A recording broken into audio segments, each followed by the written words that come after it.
76 non-cancer patients and 74 cancer patients. Then the distribution of E. coli and Klebsiella species among the population. Out of 150 total isolates, we included 101 E. coli and 49 Klebsiella species. Out of E. coli was common among non-cancer patients, while Klebsiella species were common among cancer patients. This is the ABST pattern of cancer and non-cancer patients. Here, as you all can see, up to fosfomycin, it represents the first-line antibiotics in both of these bar charts, and thereafter second-line antibiotics are represented. Here, among cancer patients, higher resistance rate was observed in first-line antibiotics, but higher sensitivity rate was observed in non-cancer patients. But for fosfomycin, all the tested 150 isolates showed 100% sensitivity. Then the analysis of zone diameters of fosfomycin. Here, as you can see, fosfomycin showed small zone diameters than E. coli, which were in the range of 16 millimeters to 23 millimeters. And also E. coli showed large zone diameters, which were in the range of 24 millimeters to 32 millimeters. Accordingly, the mean, median, and mode of E. coli was higher than Klebsiella species. Then the comparison of cancer and non-cancer population. The ESBL producing organisms were common among cancer patients, and also ESBL producing Klebsiella species were common than E. coli. And when considered the multi-drug resistant organisms were also common among cancer patients, and multi-drug resistant E. coli were also common among our population. Analysis of the MIC values. We selected randomly 10 E. coli isolates, and out of these 10, 60% showed 1.0 micrograms per milliliter, and only 40% showed 0.5 micrograms per milliliter. This is a photograph that we took during our experimental procedure. The discussion. We performed this study to determine the effectiveness of fosfomycin against the uropathogenic E. coli and Klebsiella species. Majority of LF coliforms were E. coli, and also we observed higher occurrence of UTIs among females than males, and higher antibiotic resistance was observed in cancer population than in non-cancer population. When considered the ESBL occurrence, it has increased from 40% in 2019 to 59% in the present study. Fosfomycin showed higher sensitivity, that is 100% in both cancer and non-cancer population, including ESBL producers and MDR organisms. Moving on to the conclusion, cancer patients are more predisposed to the emergence of multi-drug resistance than the non-cancer patients. For all the uropathogenic E. coli and Klebsiella species, fosfomycin can be suggested as a 10% effective first-line antibiotic in both cancer and non-cancer patients. These are our limitations. The study population was limited to 150 isolates due to the limitation of laboratory access during the prevalent COVID-19 pandemic situation. And although the agar dilution method was the gold standard, we performed disk diffusion method due to the limitation of a sophisticated laboratory facilities. Due to the lack of a funding source, we were unable to perform e-test for all the E. coli and Klebsiella species. These are our recommendations. Further studies should be performed in multiple centers using a larger sample size. To determine more precise dosing regimen, it is better to determine MICs in addition to the results given by the disk diffusion method. And properly controlled clinical trials should be conducted prior to use fosfomycin in the Sri Lankan hospital setting. These are the references. And the acknowledgement. Our sincere gratitude should go to our supervisor, Dr. Senaratne, Dr. Varuna Navaratne, and Dr. Samanmali Gunasekara for all the guidance and support. And to all the academic and non-academic staff members of the Department of MLS, FHS, KDU, and finally to all the staff members of microbiology laboratories of Apeksha Hospital, Maharagama, and UHKDU. Thank you for listening.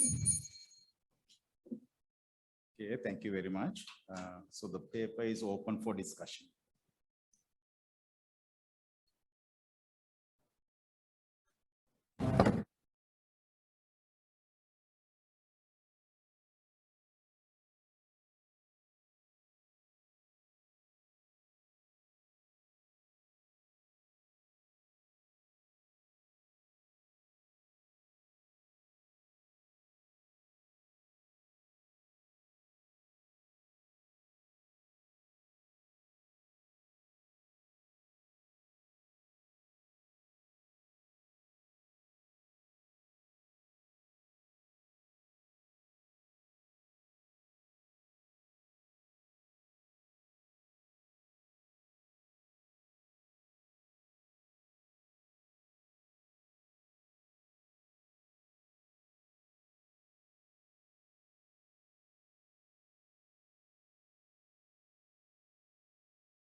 Yeah, the results are recognized as low, normal, or high according to the difference ranges of the value.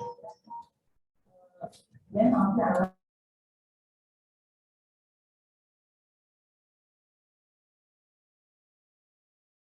that, a majority of 63.6% of the patients had a low risk, while a total of 36.4% of the patients had a moderate to high risk. Then moving on to further analysis of the results, we performed a paired sample t-test because we analyzed some parameters like anthropometric measurements and laboratory investigations both before and after the dialysis to get an idea about the effect of the dialysis treatment on these parameters. So there we identified that weight, blood pressure, serum creatinine, serum urea, and serum potassium concentrations of patients had a significant reduction in the post values when compared to the pre-dialysis results. Then chi-square test was performed to analyze the associations among categorical variables. There, better dialysis efficiency of patients was associated with older age, occupational status, and normal total protein level, while moderate to high risk of malnutrition was associated with low serum levels of total protein, phosphorus, total calcium, and low mid-upper arm circumference. Psn correlation test was performed to analyze correlations of variables. Accordingly, urea reduction ratio was correlated with serum total calcium level, serum phosphorus level, CRP level, dry weight, and BMI. KTV was correlated with serum phosphorus level, serum CRP level, and dry weight. Also, malnutrition risk was correlated with serum calcium level, mid-upper arm circumference, diastolic blood pressure, dialysis duration, serum total protein level, and absolute lymphocyte count. After all, in a binomial regression of logistic analysis, serum total calcium level and appetite of patients were identified as significant predictors of malnutrition risk. If we move on to the major highlights of the study, the recommended level of interdialytic weight gain to be maintained is less than 4% to 4.5% of dry weight of patients. In the current study population, most of the patients had a weight greater than the recommended level, so that most patients had a higher or elevated blood pressure level. Also, overall malnutrition risk of the study population was low. Since the study sample was selected from 2 hospitals in Colombo, most patients were economically able to meet their nutritional requirements. This status most probably can be different in more endemic CKD endemic areas like North Central province of Sri Lanka with their economic and geographical backgrounds. So we hope to conduct further research on this aspect in future. In addition, when compared to the patients who initiated hemodialysis recently, patients who had engaged in dialysis for about 2 years had a lower risk of malnutrition. Another notable factor was that high CRP level was common among patients below the age of 56 years, since they are engaged in occupation and have a higher probability for infection than those who are retired or employed and staying at home. Moreover, it was identified that most patients who were below the age of 56 and employed had an inefficient hemodialysis session compared to others according to the values of urea reduction ratio and KTV. Patients with a high CRP level also showed an inefficient dialysis, emphasizing that the inflammatory status of patients affects the dialysis adequacy. When moving to the conclusions of the study, majority of the patients had an efficient dialysis in terms of both URR and KTV. According to the study findings, majority of the patients in the study population had a low level of malnutrition risk in terms of the nutritional risk index. Finally, it was discovered that serum total calcium level and appetite of patients were major predictors of malnutrition risk of hemodialysis patients. When moving towards a successful study, we also had some limitations. Inability to access a larger sample size due to the COVID-19 guidelines prevalently in the country was the major one. Also, researchers were unable to perform some important laboratory investigations due to the unavailability of resources. In addition, the study was limited to a period of 3 months due to the lack of allocated time. As a result, we also have come up with some recommendations. Future research can be conducted at multi-centers focusing on locations with higher prevalence and mortality, and more extensive evaluations can be carried out, including more investigations for an extended time period. Here are some of references. Finally, before winding up, I would like to express our deep and sincere gratitude to our supervisor, Vidyajyoti Professor Resdi Sharif, nephrologist and senior lecturer, Faculty of Medicine, KDU, our co-supervisor, Dr. JMKB Jayathilaka, senior lecturer, Department of MLS, FHS, KDU. We would also like to acknowledge all the laboratory staff at University Hospital, KDU, and Western Hospital, Colombo, all the doctors, nursing staff, and others of the dialysis clinic at UTH, KDU, and Western Hospital. Finally, we humbly cherish all the study participants and others who contributed at their best in making this research a success. Thank you.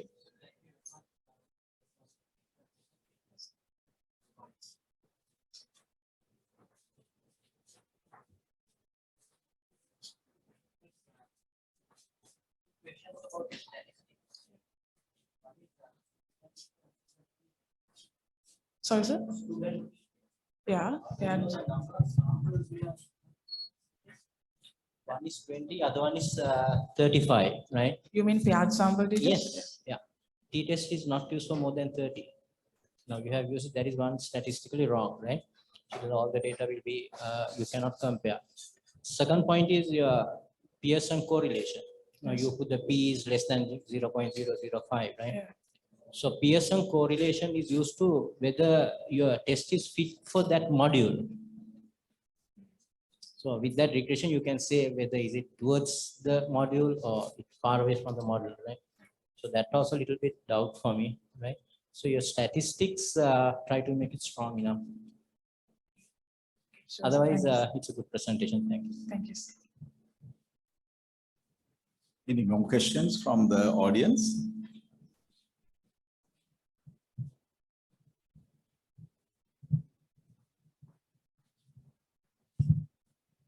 How many blood samples did you collect from each patient? Actually, we collected pre and post samples, sir. Before the dialysis, we collected a serum sample and an EDTA sample. Then after the dialysis, we collected another serum sample. So then EDTA sample you use for lymphocyte count. Yeah, lymphocyte and hemoglobin concentration. How did you calculate the absolute lymphocyte count? From the WBC percentage, total WBC count, we took the percentage of neutrophils and calculate the absolute neutrophil counts.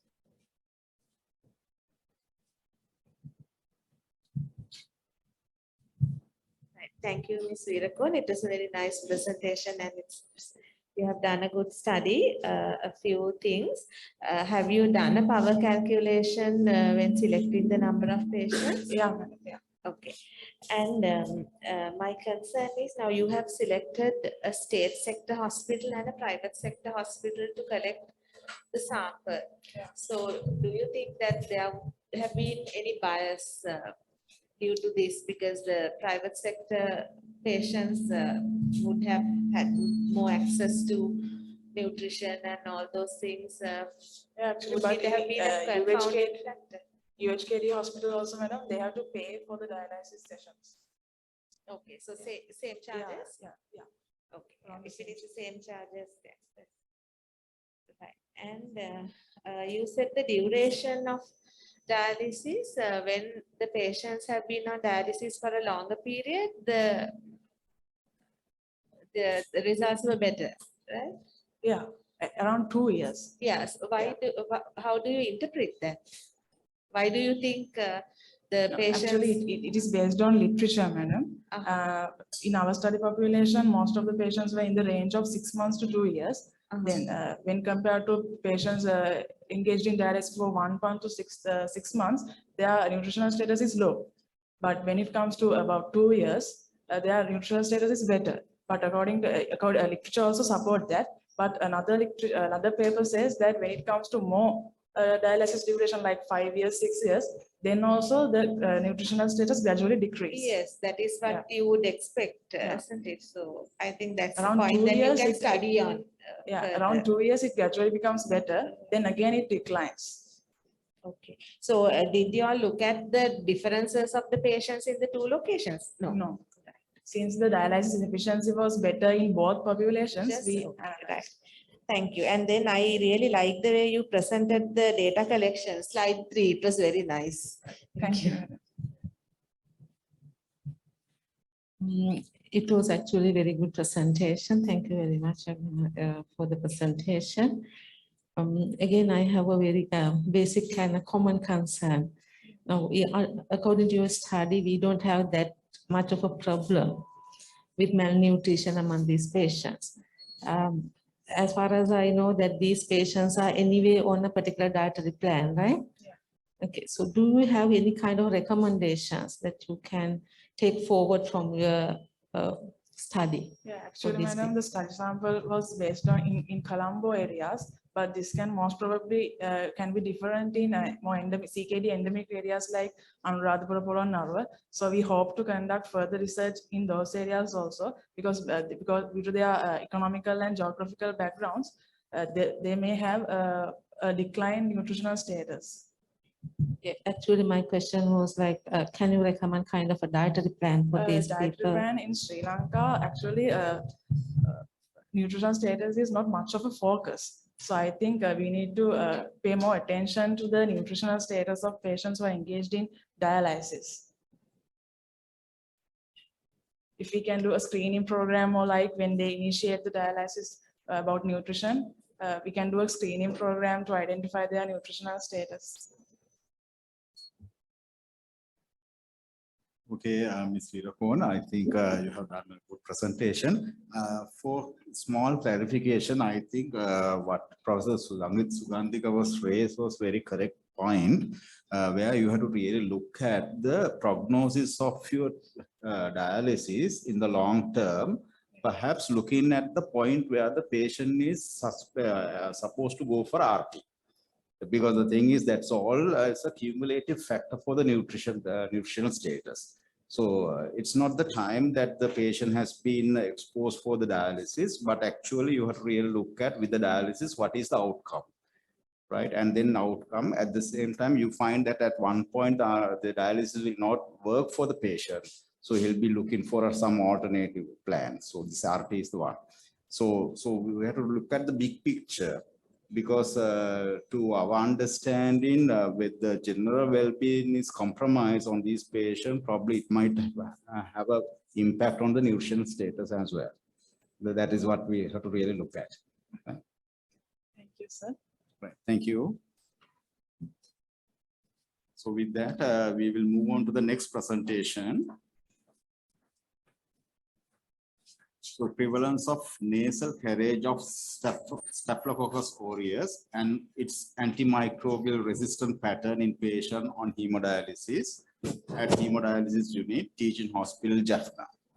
So this paper is authored by A.P. Jayawardena, T.J. Jnana Karunayan, R. Ramachandran, B.R. Tyagaraja, and P.A.D. Konvi. So the paper will be presented by A.P. Jayawardena.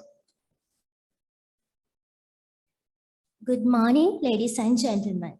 I'm Ashani Jayawardena. Welcome to my presentation on prevalence of nasal carriage of Staphylococcus aureus and its antimicrobial resistance pattern in patients on hemodialysis at hemodialysis unit, teaching hospital, Jaffna.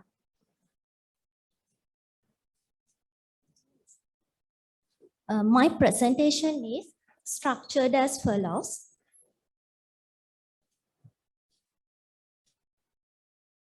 So let's start with a brief introduction. Staphylococcus aureus is a frequent cause of clinically important infections in hemodialysis patients. It is a prominent organism that infects critically ill persons where healthy individuals have a little risk of acquiring an invasive infection. Hemodialysis population is at high risk of infections, mainly due to their immunocompromised state, frequent hospitalizations, frequent use of antimicrobials, multiple needle punctures, and the nature of the dialysis devices used. Recent studies reveal that Staphylococcus aureus causes most prevalent infections in hemodialysis patients, varying from minor skin infections to serious infections, inclusive of infective endocarditis, necrotizing pneumonia, osteomyelitis, and bacteria that ends up with sepsis. The impact of staphylococcal infection on human health has dramatically increased as a result of its remarkable ability to become resistant to antibiotics. Due to the frequent administration of antibiotics, hemodialysis population is particularly susceptible to colonization with methicillin-resistant Staphylococcus aureus or the MRSA.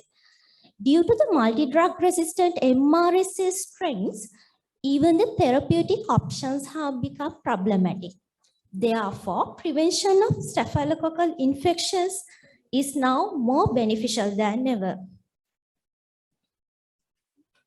The current study will help to determine the prevalence of nasal carriage of Staphylococcus aureus in hemodialysis patients, to determine the antimicrobial resistant pattern of Staphylococcus aureus, to determine the risk factors for infections. Performing the antibiotic sensitivity test will help clinicians in several aspects as follows: to identify the multi-drug resistant Staphylococcus aureus for the empirical antibiotic therapy, to optimize antibiotic prescription, to reduce the treatment costs and mortality rates in hemodialysis units. So, this is a much needed study for the hemodialysis unit, and the same will stand for the benefit of hemodialysis patients and clinicians in several aspects. General objective was to determine the prevalence of nasal carriage of Staphylococcus aureus and its antimicrobial resistance pattern in patients on hemodialysis at Hemodialysis Unit, Teaching Hospital, Jaffna. Specific objectives were to determine the prevalence of nasal carriage of methicillin-sensitive Staphylococcus aureus and methicillin-resistant Staphylococcus aureus among the hemodialysis patients, to determine the antibiotic resistance pattern of Staphylococcus aureus, to determine the factors associated with Staphylococcus aureus nasal carriage. So let's turn to methodology. A hospital-based descriptive cross-sectional study was conducted among 79 hemodialysis patients at Hemodialysis Unit, Teaching Hospital, Jaffna. Nasal swabs are collected from 10th May to 23rd May 2021. Swabs are rotated gently 5 times only in both anterior nares, and they were collected into transport swab tubes with 7.5% sodium chloride solution. Laboratory work was carried out at Microbiology Laboratory, Teaching Hospital, Jaffna. All the patients on maintenance dialysis were included, and the patients with respiratory symptoms suspected of COVID-19 were excluded. Data were collected using data extraction forms and clinical records of the hemodialysis patients. Informed consent was obtained prior to the sample collection. Data were analyzed using SPSS version 25, and associated factors were assessed by using the Chi-Square and Fisher's extract test. Ethical clearance was obtained from the ERC of Faculty of Medicine, University of Jaffna. Specimen processing and the identification of the bacteria was done according to this flow chart. Nasal swabs are inoculated into 7.5% sodium chloride nutrient broth, were incubated overnight at 35 Celsius, and they were cultured onto the blood agar and Mekongki agar and incubated overnight at 35 Celsius. Colony morphology on blood and Mekongki agar was observed. The gram staining, catalase test, slide and tube coagulase tests were done. Antibiotic sensitivity test was performed for the isolated Staphylococcus aureus strains with 6 antibiotics according to the CLSI guidelines. And the vancomycin E-test was done for the MRSA strains to find out the minimum inhibitory concentrations. Let's move on to the results part. Out of 79 samples, 55 were positive for the cultures and 24 were negative for the culture under the growth facilities provided. This shows the prevalence of nasal carriage of Staph aureus in hemodialysis patients. Out of 79 patients, 13 were carriers and 66 were non-carriers. Out of 16.5% carriers, 12.7 were MSSA and 3.8 were MRSA. This shows the antimicrobial resistant pattern of Staphylococcus aureus. Some isolated Staphylococcus aureus strains were resistant to the first line antibiotics tested, but all were sensitive to the second line antibiotics tested. Intermediate resistance was observed only for clindamycin and erythromycin. This indicates the antimicrobial resistance pattern among MSSA and MRSA isolates. Resistance rate of isolated MRSA against tested antibiotics was higher than the isolated MSSA in the current study. The minimum inhibitory concentrations for vancomycin were determined for each MRSA isolates by using vancomycin E-test. The MIC values are less than 2 micrograms per milliliter in all 3 isolates and interpreted as sensitive to vancomycin. The demographic variables such as age, gender, duration on hemodialysis were not significantly associated with the Staphylococcus aureus nasal carriage.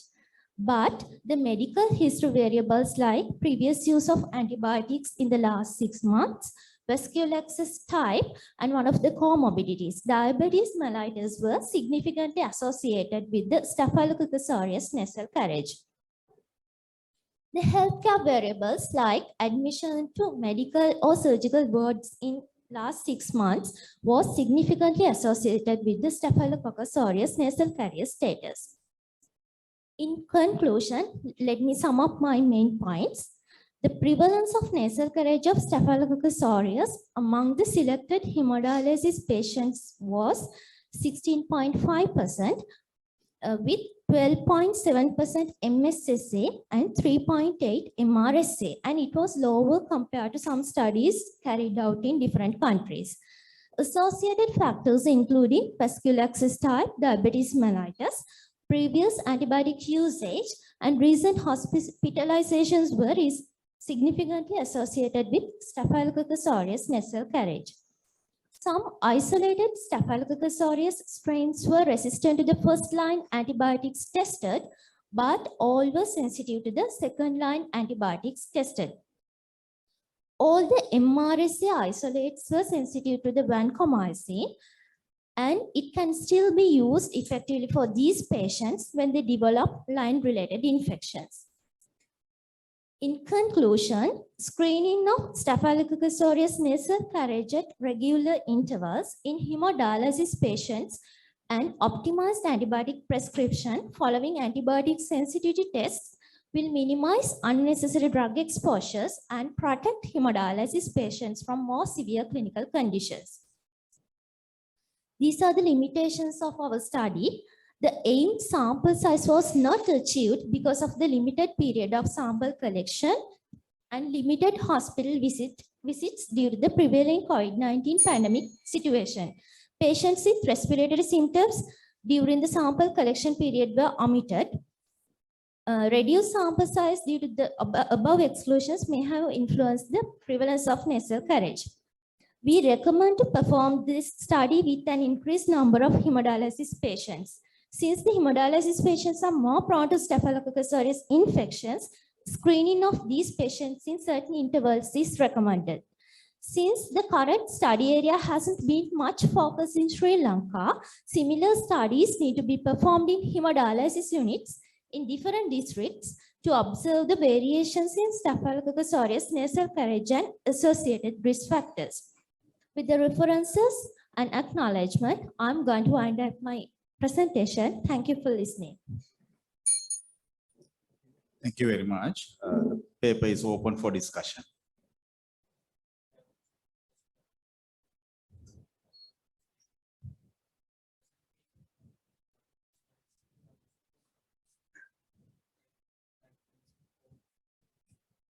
If you take the slide number 6, it's like in one slide itself, there are almost 100 or more than that words. It's not a good thing. Like when you have it maximum, you go for like 40. like better the font sizes, we have to be clarified. Second thing, I just want to know in your statistics, you used X squared chi-square. in that. So that's a wrong. Yeah, you had to use a chi-squared, right? Yes, a chi-square. It was X in here X. If you want to go back and see. Yeah, stop there. That is X, right? Yeah, that symbol is wrong. Yeah. Okay, Yeah. sir. Okay. Thank you very much. Thank you, sir. Thank you.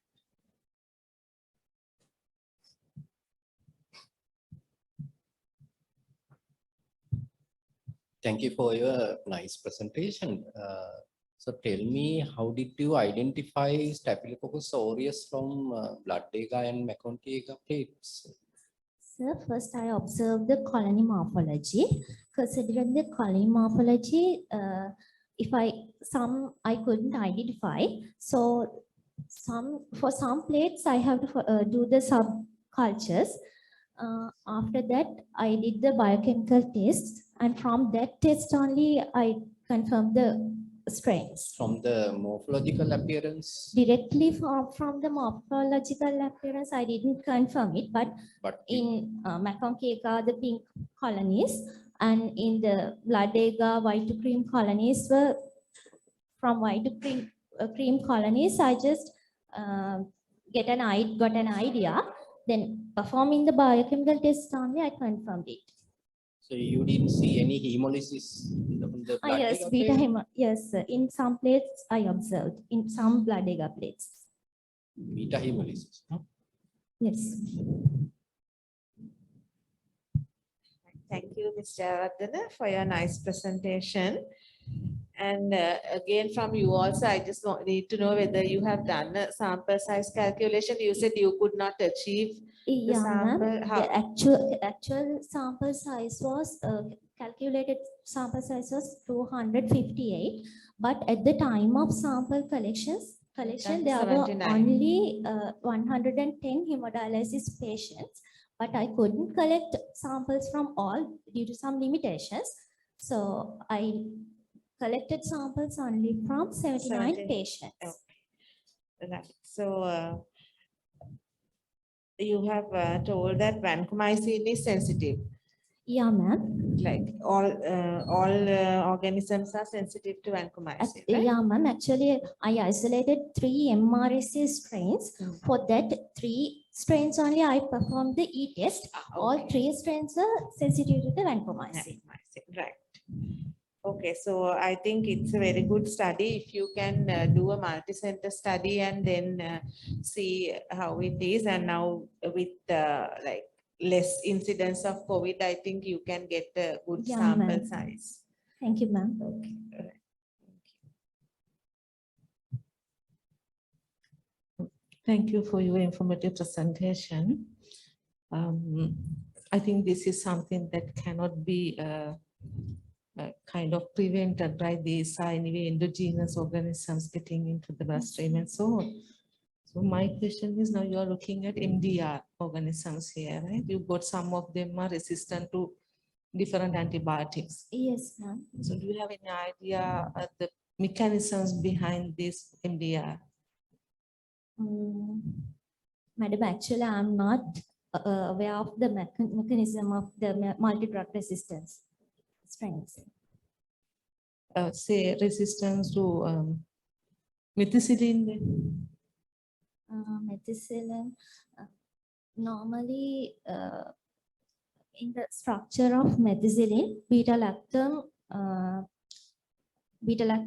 what we call ring is there.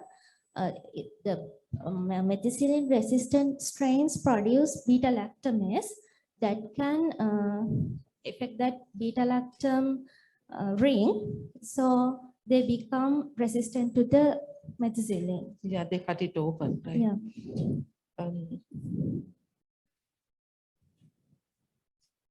Okay, yeah, that is my question. Thank you.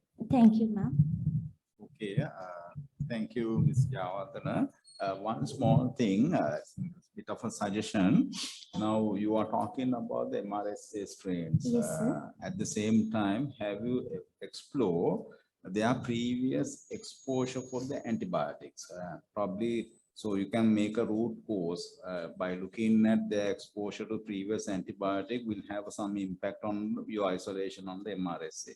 So that is one thing that you can think of, because we have to really focus on the MRSAs which is coming up, and then probably what are the root causes for that kind of incidences, right?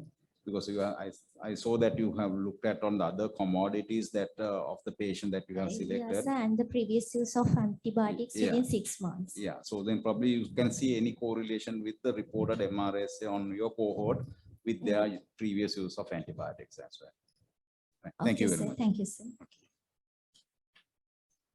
So we'll move into the next presentation. Anti-fatigue activity of SM herbal preparation in rats by acute weight loaded swimming test. So the paper is authored by KNA Dharmasena, AR Murthy, K Chowdhury, and G Sharma. So the paper will be presented by KNA Dharmasena.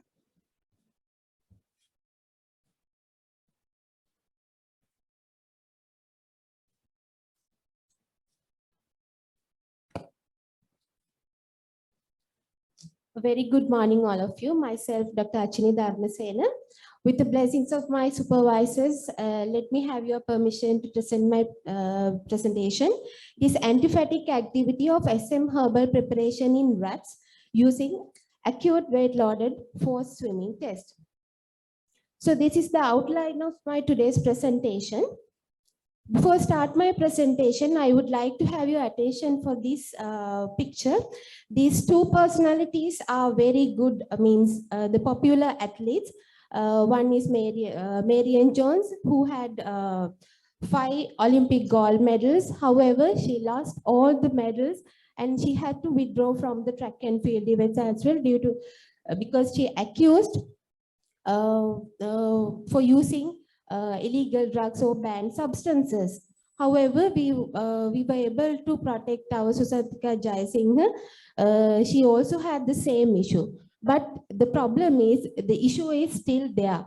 Why the athletes use illegal substances for their events? Because athletes involved in any sports are in search of a method that enhance their performances. And these athletes' performances depends on physical, physiological, and psychological functions of the body. The most of our athletes used to use nutritional ergogenic aids, nutritional performance enhancing drugs. However, now the athletes tend to use illegal substances like steroids, hormones, and other things. So my effort is to make a good formula to enhance their performances, because there is still demand for the dietary supplements and for the herbal supplement and cost-effective formulas. And on the other hand, the prevailing allopathic supplements has long-term health hazards. So what is this SM formula? Actually, it is an authentic herbal formula mentioned in Charaka Samhita in Ayurveda. So it is originally for antiphatic, means Ramahara Mahakashaya. So I have modified by combining Pinospora cordifolia, that means Rasakinda, to enhance the immunomodulatory effect, and Terminalia arjuna, that means Kumbuk, to enhance the cardiopulmonary endurance, and Withania somnifera, that is Amukkara, to enhance the muscle strength. So actually this study had several parts, means 5 models, but today I am going to introduce you to the antiphatic property by using an animal model. These are the drugs we had used, means the original authentic formula had 10 drugs, and I added 3 drugs. Totally, it has 13 drugs. This is what we used for the formula, and we had modified into granule form for the easiness. So as I said before, this study had 3 main parts: literature, analytical and experimental study. And experimental study also I had done in 5 models. Today I am going to introduce you to the weight loaded swimming test that was used to evaluate anti-fatigue activity. So we had acclimated rats were acclimated to the laboratory environment for 7 days. So as this is a new formula, we had to conduct the toxicity study as well. And for the experimental study, we used 24 healthy adult albino rats. So we had randomly divided into 4 groups. Each group comprised 6 animals. The first group we use as the normal negative control group. We have given the distilled water. The second group, standard control group, we had given caffeine because caffeine is the most commonly used performance enhancing drug. And the third and fourth, the third group I have given the aqueous extract of the formula. And the fourth group we had given the alcohol extract of the formula. So all the drugs we administered orally, and the drug administration we did for 15 consecutive days prior to the onset of experiment. And on the 15th day, 1 hour after the drug administration, the experimental procedure was carried out. This is a glance of the toxicity study. So actually, I want to say that all the studies, all the groups did not show any toxicological observation after this study. And we did hematological parameters, evaluated hematological parameters as well after toxicity study. So all the parameters laid within the normal range. Now we are coming to the in vivo study. Actually, this study we recreated. Originally it was done by the Jung et al. In 2007. The test drug administered group and the control groups were taken for swimming exercise with constant weight load corresponding to 5% of their body weight. So the evaluation procedure was done with measuring their immobility period.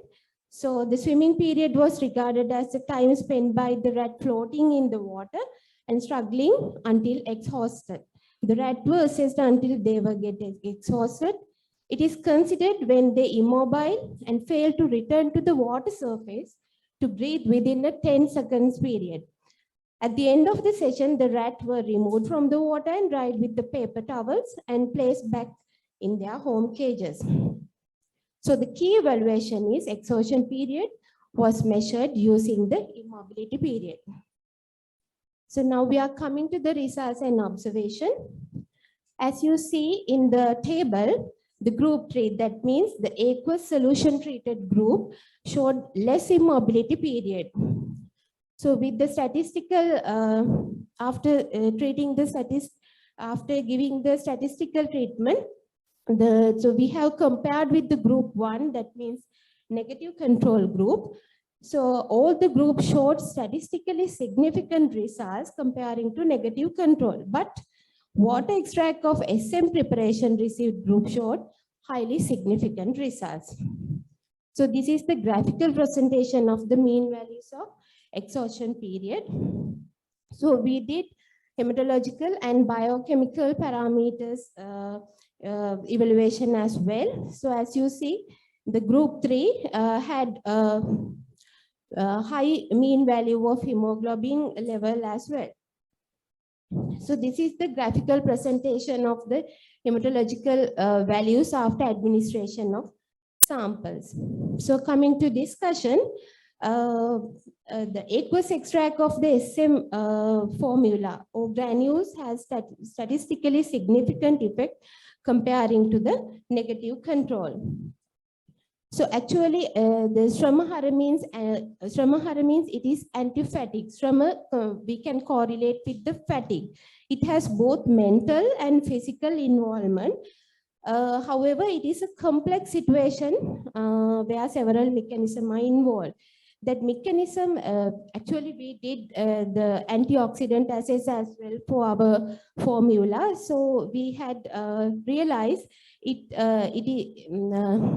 it is involved in free radical cascade and oxidative stress as well.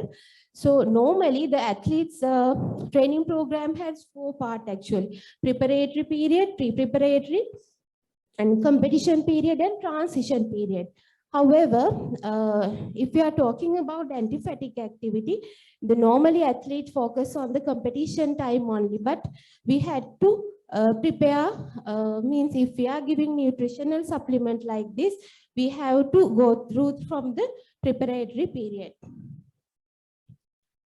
So I think you have seen the third group, that means aqueous extract treated group had high hemoglobin level as well. That means it is a good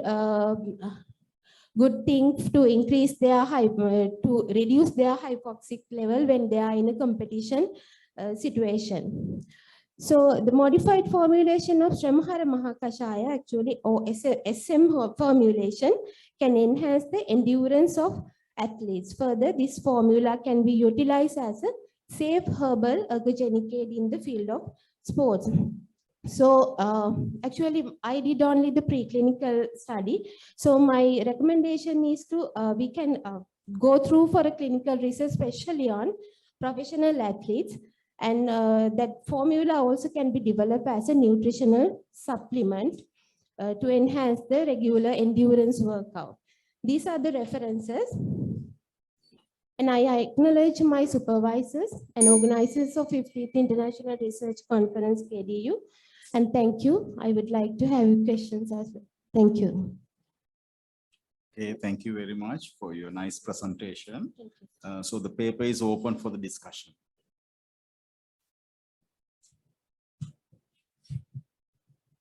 Thank you very much for nice presentation. I have a question. How did you use this software?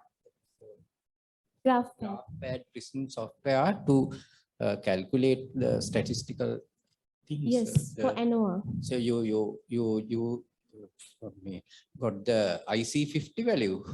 Actually, this calculation was done by my supervisor because we had separate statistical department in, I did this study in India. So we had separate specialists for these separate parts. So statistical analysis was done by him.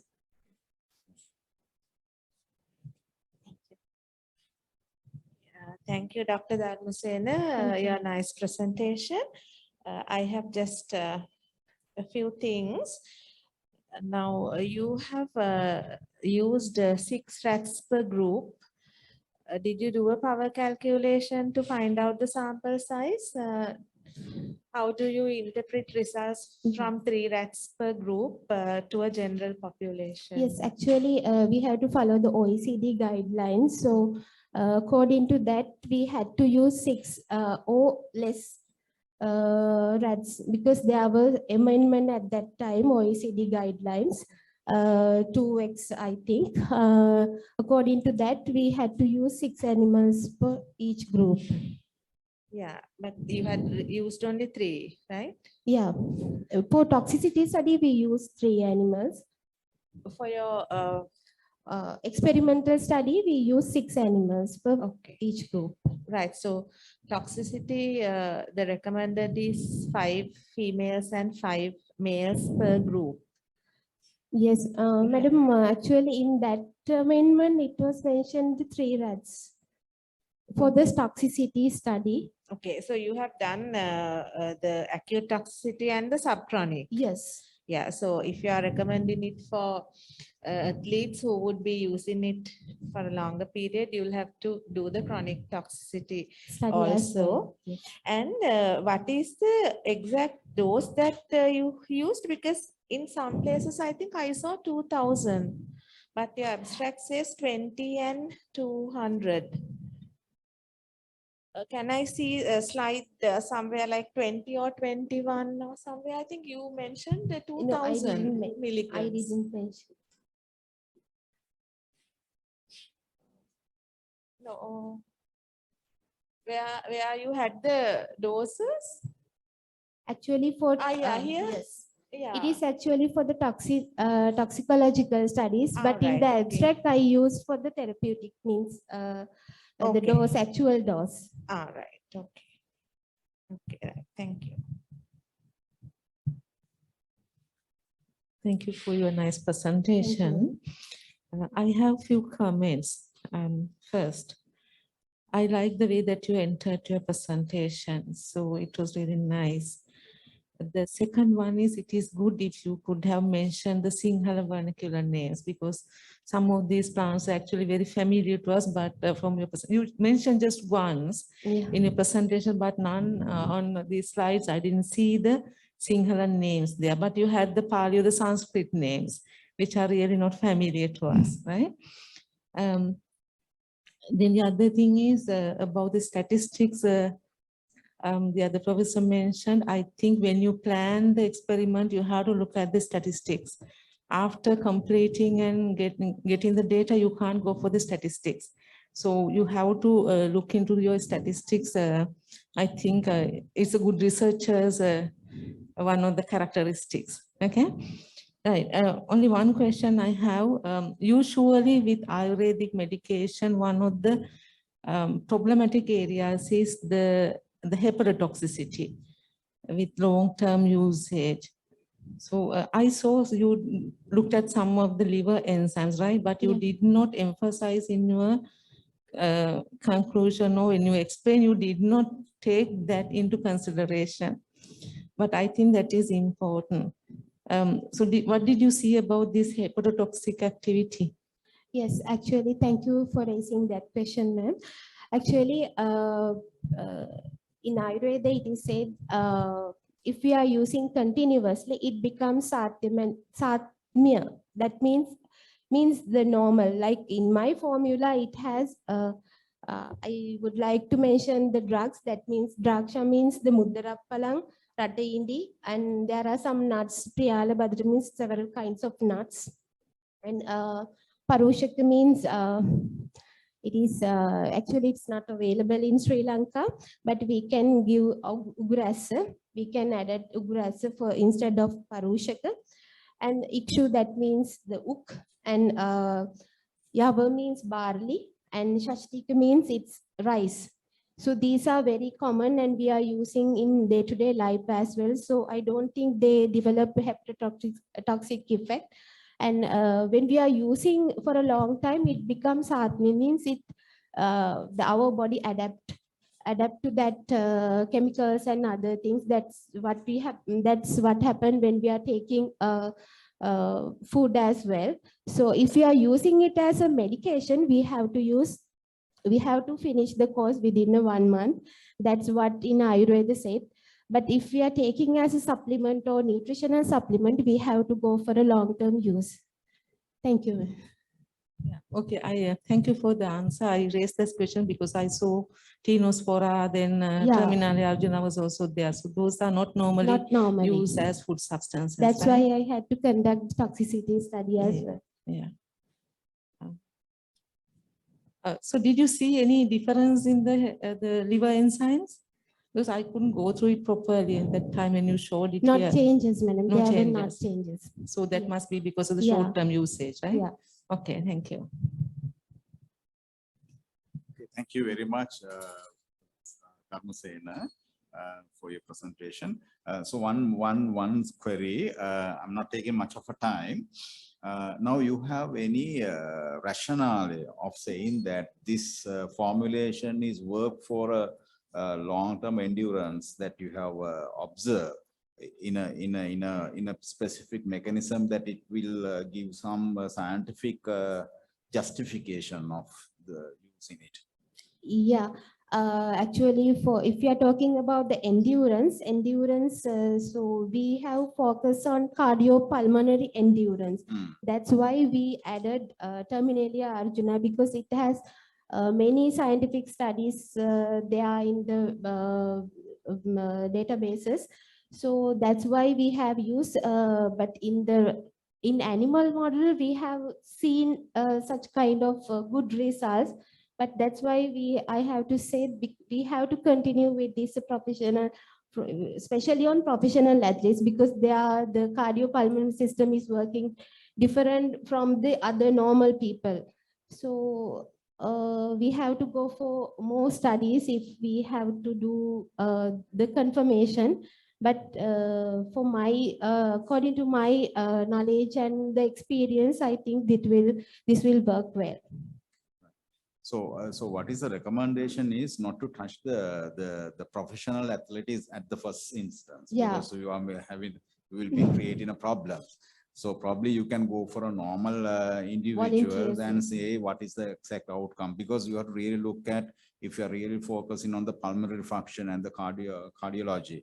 At the same time, you have to look at on the long-term use of the Long-term use. toxicity. So probably liver profile and the renal profile and the basic hematology will work for that. So probably that basic information has to be there in order to justify its use in athletes. That is where you have to focus on, because this is one of the things that you can capitalize, because so this complementary medicine has to come on that stage. Where if you can come up with the formula that will be helping for these issues, and it has a market, right? But it has to be properly validated, and then you have to show with the evidence that it really works, right? Otherwise, they might have a problem. But it's a good work. Thank you so much, sir. Okay. With that, shall we go into the next presentation? Assessing the adequacy of hemodialysis and its associated factors in patients undergoing regular hemodialysis in teaching hospital Jaffna. So this paper is authored by Sn Madhuvanti, H. Shivakumar, R. Surendri Kumaran, and P.R. Tyagaraja. So the paper will be presented by Sn Madhuvanti.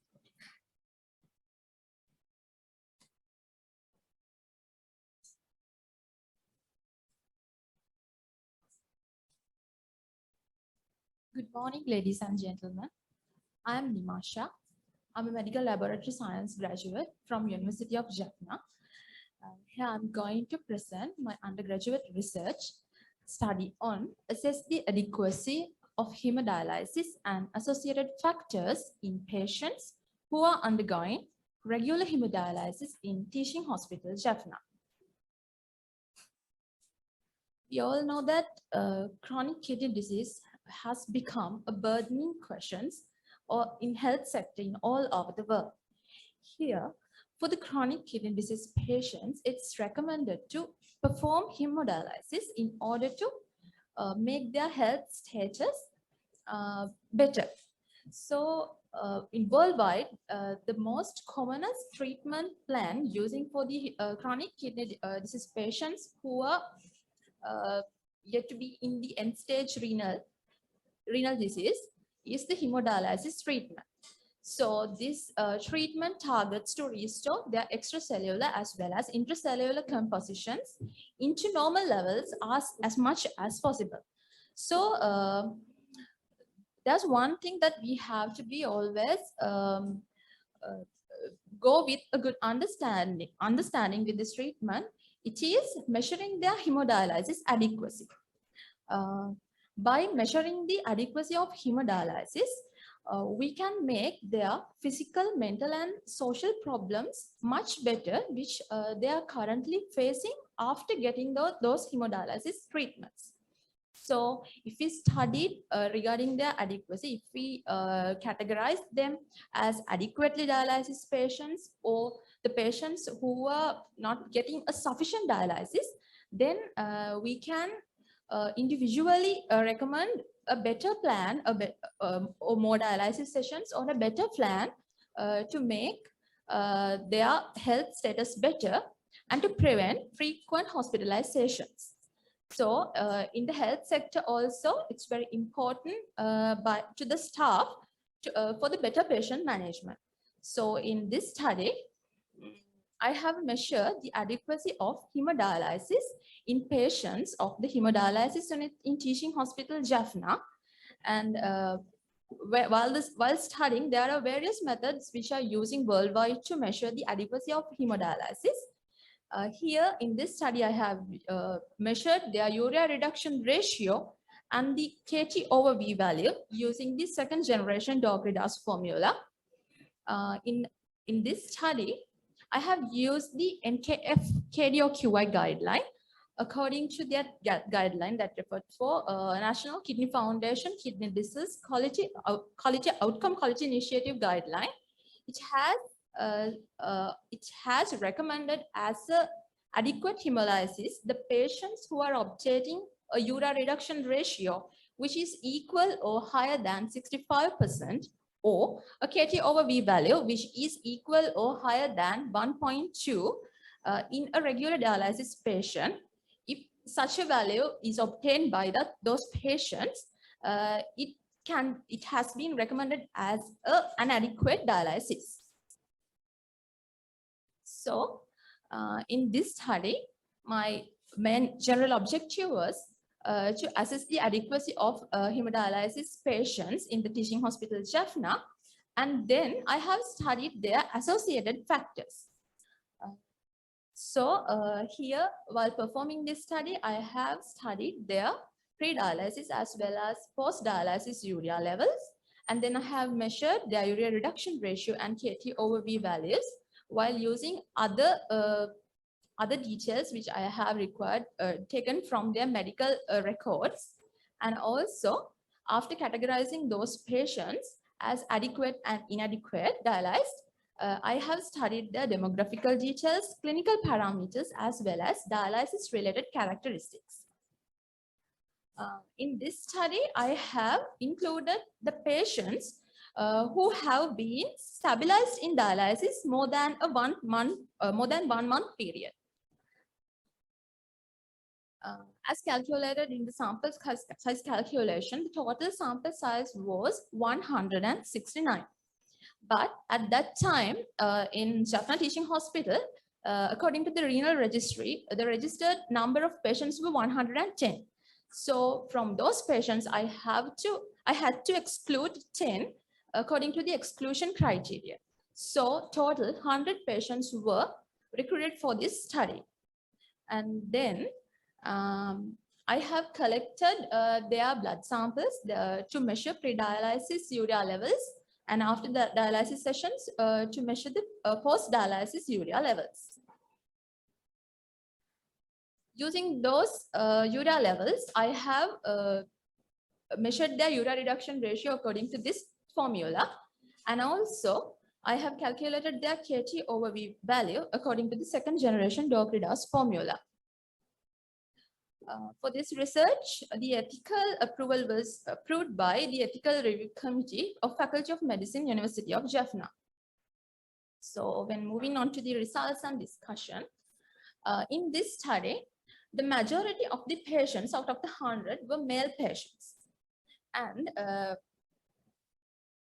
the socio-demographic details that I've studied were their age, gender. As an anthropometric measurement, I have taken their BMI value. While studying those values, I have found majority of the patients belong to age from 46 years to 60 category, and majority of them were male, and the majority of the patients who having BMI was in the overweight category. While studying their hemoglobin and serum albumin levels as the clinical parameters, those values are taken from their monthly recording, which is routinely taken by the hemodialysis unit. While studying those values, I found most of the patients were having a hemoglobin value which is less than 10 gram per deciliter, and most of them were having serum albumin levels which were less than 34 gram per deciliter. These are the dialysis related characteristics that I've studied of them. When taking the vascular access type, most of them were dialysis via arteriovenous fistula. And when studying their primary renal disease, most were due to having dialysis due to the diabetic nephropathy. And most of them were dialysis using the blood flow rate, which is higher than 250 milliliter per minute. And while studying in Jaffna dialysis unit, the most patients were attending for dialysis once in 4 days. And while studying the ultrafiltration volume, most of them were having they were using a volume between 2.1 liter to 4. So as the results of my study, according to the urea reduction ratio, out of the 100 patients, there were 66 patients who were obtaining an adequate dialysis urea reduction ratio, which is more than 65 or equal to 65.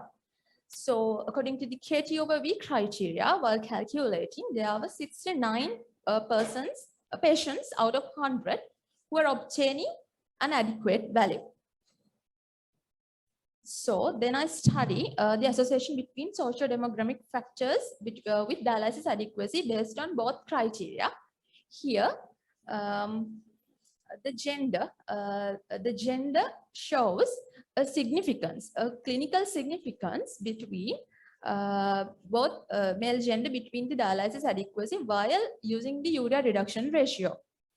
And also I found their body mass index showing a clinical significance with dialysis adequacy based on their KT/V calculated dialysis adequacy.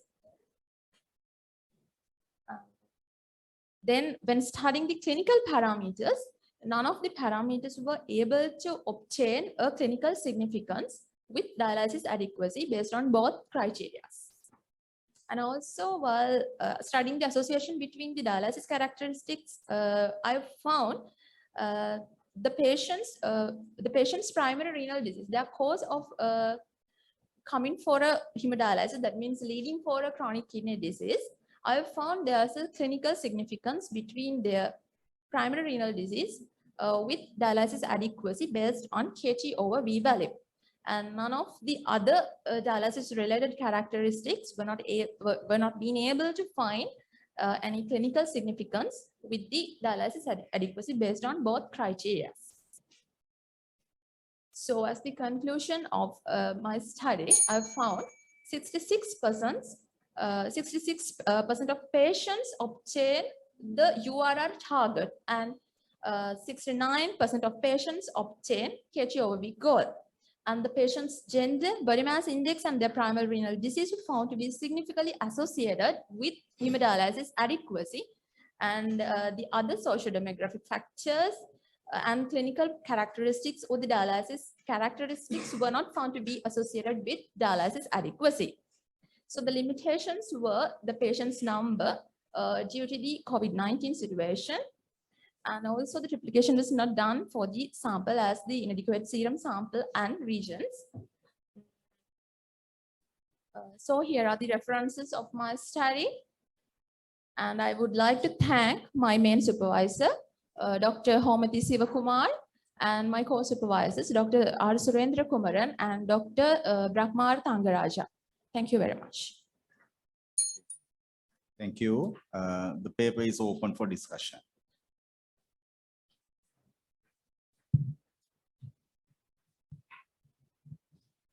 Okay, Ms. Madhuanti, you did a very nice presentation and it's a very good study. And I really like that you showed us the power calculation for the sample size. And even though a bit crowded, you gave us your results precisely. So we could see now you have done your standard curve and all those values were there. So it's the only thing is you could have added more slides and made it less crowded, but you have given an extensive insight into your results. So I like that. And can you guess why males are more prone to chronic kidney disease, or did you find out any reason? Because now the cause, you say that it's the diabetes that is causing the chronic renal disease in these patients mostly. Yes, ma'am.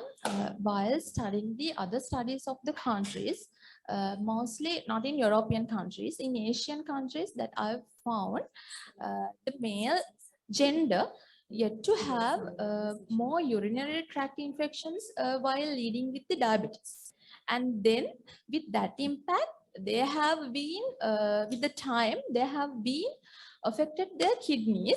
and more related problems while nephrology that they are facing while the male gender, but not in European countries, only in the Asian countries studies I've found that.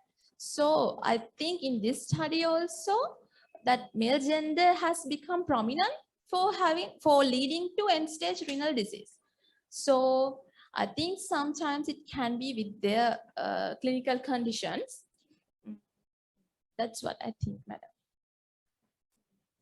Okay, so then the other thing, this period of dialysis that they had been on was 1 month, right? Sorry, ma'am.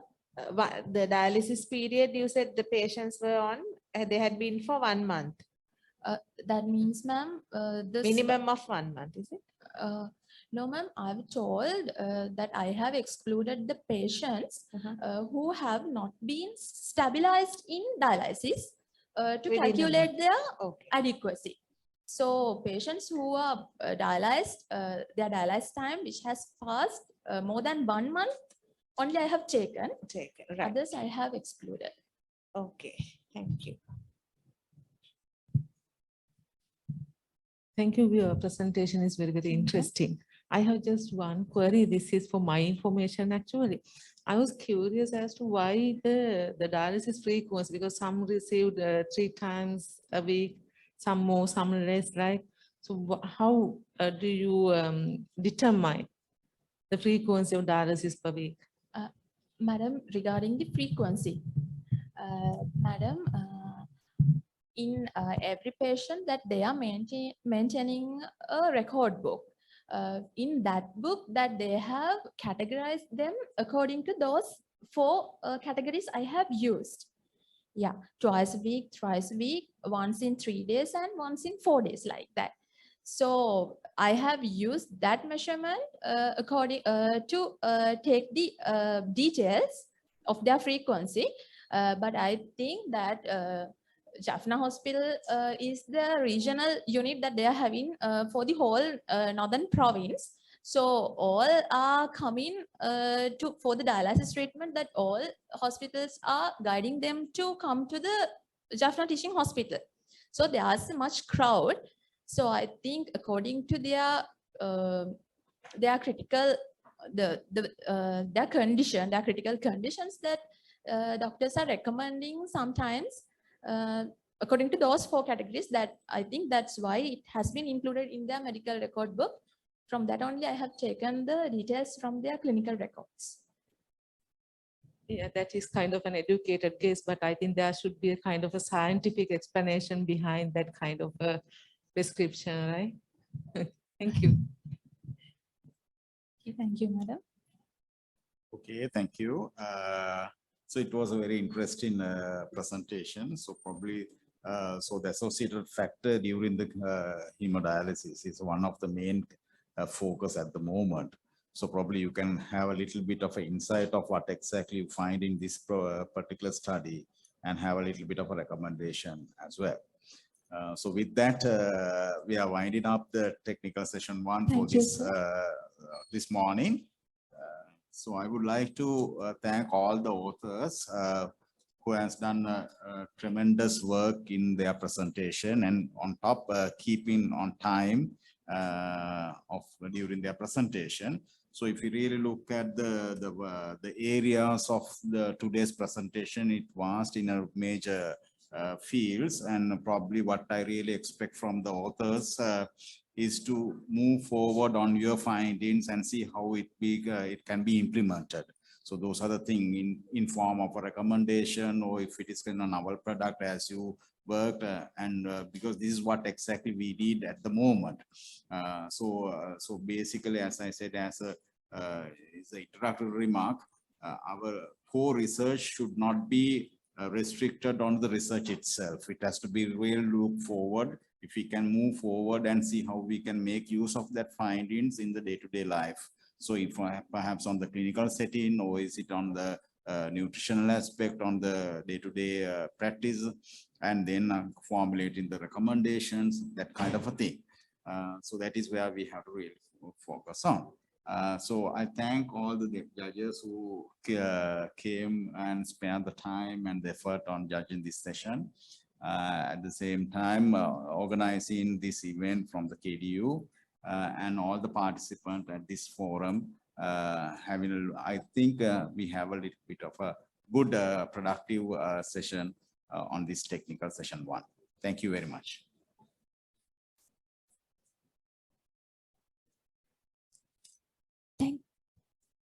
Thank you very much, sir.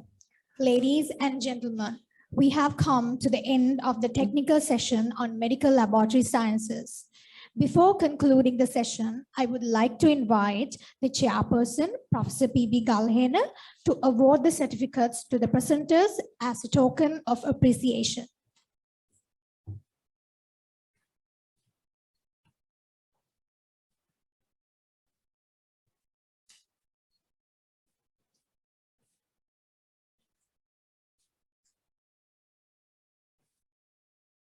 Miss AWGSN Jayathilaka.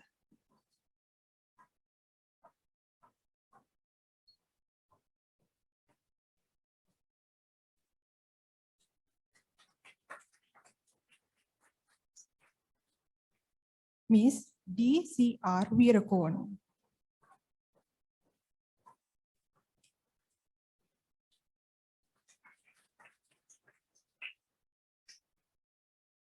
Miss AP Jayawardena.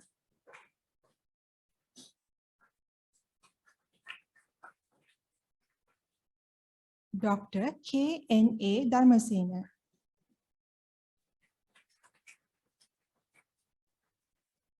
Miss SMN Madhuvanti.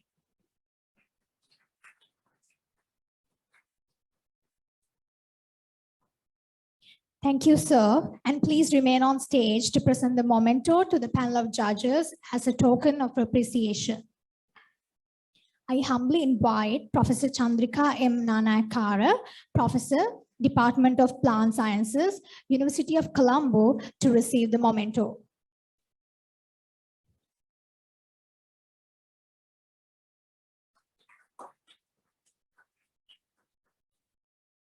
I cordially invite Professor T. Sugandhika Suresh, Professor in Biochemistry and Head, Department of Biochemistry, University of Sri Jayawardenepura, to receive the memento.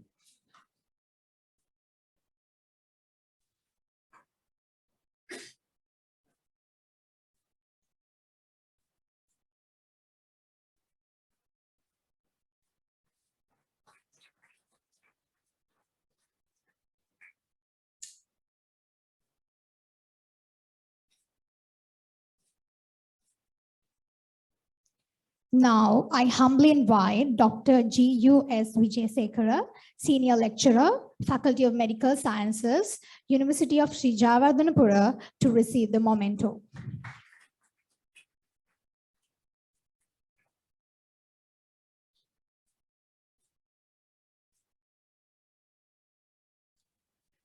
Thank you, sir. Could you please remain on stage? Now, I would like to invite, with respect, Surgeon Captain NRP Perera, the Dean, Faculty of Allied Health Sciences, to present the memento as a token of appreciation to the chairperson of the session, Professor P.B. Galhena, for his participation and invaluable cooperation.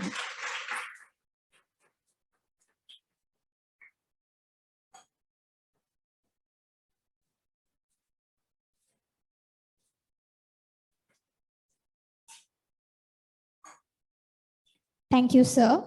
Before winding up the session, here's a small announcement to all of you. Ladies and gentlemen, we have arranged some refreshment at the lobby area. You all are welcome to enjoy it as well. Thank you. Have a nice day.